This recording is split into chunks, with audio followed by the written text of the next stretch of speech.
일본이 만에 하나 독도를 침공할 시 일본 열도는 그날로 사라진다. 압도적인 전력 우위로 단숨에 일본 본토를 제압할 것. 지난달 우리 군이 일본 자위대의 독도 침공 작전 시나리오와 이를 방어할 대응 전력을 명시한 내부 문건을 작성한 데에 대해 일본 정부는 독도는 일본 땅이라면서 강하게 항의하겠다는 뜻을 밝혀 다시 한번 일본이란 국가는 상종하면 안 되는구나 깨닫게 하였습니다. 지난 10일 우리 군은 일본의 독도 침공 상황을 구체적으로 가정해 이를 자료로 만들었는데요. 지난 10일 우리 군은 일본의 독도 침공 상황을 구체적으로 가정해 이를 자료로 만들었는데요. 해당 문건엔 1에서 3단계에 걸친 자위대의 단계별 독도 침공 작전 시나리오가 담겨 있습니다. 이 문건에 따르면 자위대는 1단계로 독도 상륙 여건을 만들기 위해 사이버전을 통해 독도 봉쇄를 주장할 것이며 주력부대 상륙전에 먼저 파견하는 성견부대를 독도의 동도에 침투시킬 것입니다. 이후 2단계로 이지스함 한 척과 잠수함 2에서 4척, F-15 등 F계열 전투기들과 조기 경보 통제기, 전자정보수집기 등을 동원해 제공 제해권을 확보한 후 마지막 3단계는 오스미급, 8900T급 수송함과 수송헬기인 치누크 헬기, CH-47 공기부양정, LCAC을 투입해 동도의 2개소대를 침투시킬 것으로 분석하였습니다. 군 당국은 위와 같은 가정에 대응해 독도를 방어하는 우리 군의 F-15K 등 F계열 전투기와 이지스함, 현무탄도미사일 등 육해공군 주력 무기들로 철벽 방어태세를 구축할 것을 명시하였습니다. 현재 최신형 전략자산 도입을 추진하고 있는 군 당국이 이 전략자산을 배치해야 할 필요성을 설명하는 문건에 일본군의 독도 침공 시나리오 문건을 포함시킨 것으로 파악되었는데요. 위와 같은 자위대의 군사적 위협을 방어하기 위해 새 전략자산이 필요하다고 강조하기 위해서였습니다. 다만 군 당국은 실제 작전 계획과 관련돼 있느냐는 질문엔 내부 참고자료라며 실제 작계와는 관련이 없다고 해명했습니다. 자위대 출신의 무기연구가 미타카 사토시 사뭉총가 2012년 12월 한 일본 잡지에 기고한 가상의 독도 침공 상황을 참고했다는 것입니다. 그러나 현재 최악의 관계로 치닫고 있는 한 일관계를 비추어 보았을 때 그리고 16년째 독도를 자기 땅이라고 우기고 있는 일본이기에 이러한 대응 연구는 충분히 있을 수 있는 것이죠. 위와 같은 소식을 들을 일본 정부의 대응은 그야말로 어처구니가 없습니다. 기시 노부오 안신부 일본 방위상은 지난달 12일 기자회견에서 관련 질문에 보도 내용이 사실이라면 다케시마가 역사적 사실에 비춰도 국제법상으로도 분명히 우리나라의 고유 영토라는 것을 생각할 때 전혀 받아들일 수 없다.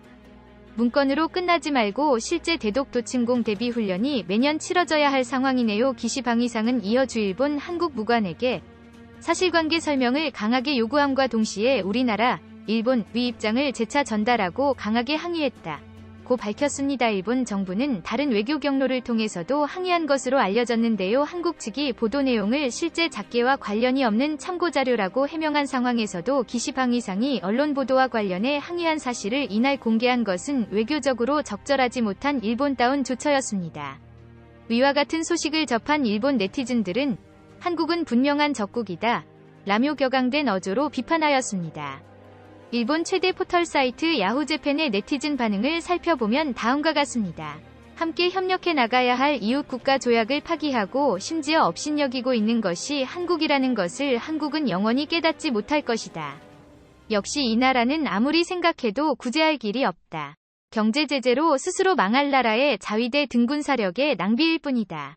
오래전부터 일본을 적국으로 인정했잖아. 이 기사가 너무 느린데 대다수 한국 국민은 일본을 적국시하고 있어요. 일본은 도대체 왜 이런 나라를 도와왔지? 이제 두 번 다시 상관하지 말았으면 좋겠어. 이런 나라는 일본에 필요 없어. 오냐오냐 하니까 이렇게 되잖아. 빨리 경제 제재해 망쳐놓으면 된다. 그런 거 생각할 겨를도 없게. 왜냐면 일본이 제재하면 나라가 기울거든.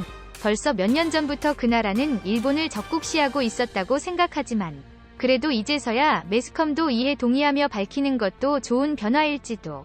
그게 한 발 더 나아가서 한국에 대비하라는 식의 논조가 된다면 더 좋겠지. 그래도 코리안 추천 잡지 같은 건 있을 테고 한류팬도 수는 줄이고도 계속 남아있을 거라고는 생각하지만 자위대가 높은 예산을 걸어 장비를 정비했으니 한국이 원하는 대로 다케시마를 탈환해도 되는 거 아닌가? 어차피 한국 잠수함은 잠수 능력도 부족하고 이지스 시스템도 어차피 잡동사니일 텐데 한판 붙으면 금세 본색이 드러나고 울면서 철수할 게 뻔하다. 이전부터 군사적으로는 적국이라고 분명히 말했기 때문에 별로 놀라지도 않습니다. 왜냐하면 스시마 탈환이라고 국회의원들이 공언하고 있으니까요. 하지만 지금의 일본의 헌법에서는 선제 공격은 불가능하기 때문에 이쪽에서 할 수는 없어요. 소위 당하면 반박밖에 할 수 없어요. 이 시대착오적인 헌법을 이용하는 괴롭힘 행위입니다. 즉 얕보고 업신여기고 있다는 것이지만 그래도 일본은 이 문제로 당연히 미국 바이든 정권과도 면밀히 이야기를 하고 있을 것이기 때문에 한미 동맹 파기, 미일 안보 발동이 되어 한국에게 경제 제재를 하고 경제 초토화로 전쟁 못 치르게 되겠지만서도요. 이런 경우 바로 자위대의 행동을 제한하는 평화헌법이 거론되지만 원래 불법 상륙이라면 경찰에서 관여해도 괜찮지 않습니까? 적국 취급하는 것 자체로 하지 말라고는 말하지 않는다. 단, 할 바에는 서로 철저히 적국 취급하는 것이 좋다고 생각한다. 일본에 대해 자극적인 발언은 사실 한국 측도 하고 싶지 않지? 노 재팬 정책도 한다면 어중간한 행동은 보기 흉하다. 서로 전면적으로 단절하지 않으면 정책 설득력이 없다고요. 라고 하였습니다. 공통적인 의견으로라고 먼저 일본을 적국 취급했다고 하였는데 먼저 한국은 그저 16년째 지속되고 있는 독도 영유권에 대한 억지 주장과 위안부, 강제노동 등에 대한 피해보상 지주 그리고 역사 왜곡에 대한 진정성 있는 사과를 요구한 것이었고 전범국인 일본은 사과는커녕 잘못이 없다며 일관한 데 이어 작년엔 더 나아가 한국을 화이트리스트 국가에서 배제하고 수출 규제를 감행하면서 방위백서에서는 한국과의 연대를 삭제하였으니 먼저 적국 취급한 것은 일본이 아닌가 합니다. 세상에 어떤 나라가 자국의 땅을 빼앗으려고 하는 나라에게 적대시하지 않을 수 있겠습니까? 그것도 16년이 넘도록 말이죠 대놓고 적국으로 규정하지 않은 것만으로도 감사해야 하는 처지입니다. 일본 네티즌들은 자꾸 먼저 했다 라면서 죄를 타인에게 전가하려는 위선적인 모습을 보이고 있는데 일본의 대한국 군사적 위협은 이미 오래전부터 자행되어 왔습니다. 그 일례로 2018년 12월 20일부터 2019년 1월 23일까지 총 4차례 이뤄진 일본 해상자위대 소속 초계기가 대한민국 해군 함정들에 대한 저공 위협을 하며 뜨행한 사건은 있었습니다. 동해상에서 훈련도 아닌 조난어선에 대한 인도적인 구조작전을 진행 중인 우리 함정에 대해 고도 150m 이하로 저공 근접 비행을 실시하여 지속적인 위협 비행을 한 것입니다. 일본은 초계기의 비행고도 150m는 국제법상 문제가 없다고 우겼으나 국제민간항공기구 협약에 따르면 군용기는 150m 이하의 비행을 금지하는 조항이 엄연히 존재합니다. 일본 측은 처음에는 국제법상 문제가 없다고 하였다가 이하 동문서답으로 답을 회피하였습니다.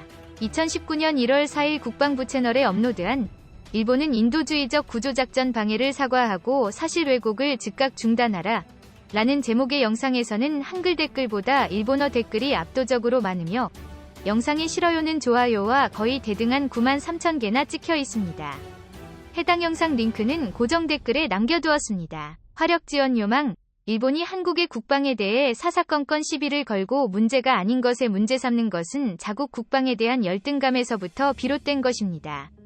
일본은 세계전쟁을 일으킨 전범국으로 패전 후 일본 헌법 제9조에 의해 무력의 행사는 국제분쟁을 해결하는 수단으로서 연구히 포기해야 하며 자위대의 자국방어적 무기 외에는 어떤 전력도 보유해서는 안 됩니다.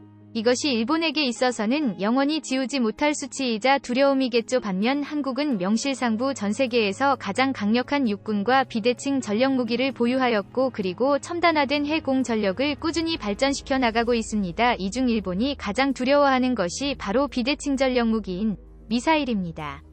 일본의 미사일 공포는 타의 추종을 불허합니다. 역시 맞아본 놈이 아픈 걸 안다고 북한이 미사일 훈련을 하기라도 하는 날엔 대대적인 주민 대피 훈련을 실시합니다. 오하려 한국은 안전불감증 아니냐 하는 정도로 차분한데 말이죠. 일본 오바스러울 정도로 미사일의 발작을 일으키는 건 두려운 경험에서 비롯된 PTSD 위 일종이고 그러니 한국군의 내부 문서에서 현무 미사일을 탑재한 구축함 이야기가 나오자 발작을 피할 수 없었던 것입니다. 한국군의 경우 사거리 40에서 1500km 위 다양한 원거리 투사체 화력을 가지고 있습니다. 부산에서 대마도는 70km, 나가사키까지 300km, 현무 3C 위 사정거리는 도쿄까지 타격이 가능하며 심지어 북해도 사포로까지도 가능합니다. 국가주요 시설을 정밀하게 오차 없이 동시다발적으로 타격 가능한 순항미사일 중 사거리 1500km 이상을 개발한 나라는 미국, 러시아, 이스라엘, 그리고 한국뿐입니다. 현재 우리나라는 세계적으로 순항미사일 전력으로만 세계 5위 안에 드는 미사일 강국입니다. 특히 우리 손으로 개발한 현무 순항미사일의 성능은 미국의 토마호크보다 타격 정밀도가 더 뛰어나고 보유 수량도 상당한 것으로 파악되어 일본계에 있어서는 기피 대상 일환일 수밖에 없습니다. 더군다나 최근 군 소식통은 사거리 3000km 순항미사일 개발이 이미 끝나 시험 발사 중일 것이라고 전망하였으며 전술핵 무기급에 버금가는 괴물미사일인 현무사도 개발에 성공하여 배치를 앞두고 있습니다. 특히 국방부는 최근 브리핑에서 전략표적 타격을 위한 유도탄 전력을 고도화하기 위해 현무, 해성과 함께 적의 중심을 타격하는 장거리공 대지 유도탄 등 지상 함정 잠수함 전투기에서 발사 가능한 정밀 유도탄을 확충해 나갈 방침이라고 발표하면서 향후 5년간 현무 탄도 미사일과 현무 순항 미사일 수량이 2000발에서 3000발 이상으로 늘어날 전망입니다. 일본은 전범 국가로 저질렀던 만행들을 왜곡하고 또 정당화하기 위해 정부와 언론 너나 할 것 없이 한국을 비판의 대상으로 몰아가고 있습니다. 그러나 그럴수록 그들의 열등감만 표출되고 과거의 잘못들을 더욱 선명하게 드러나게 됩니다.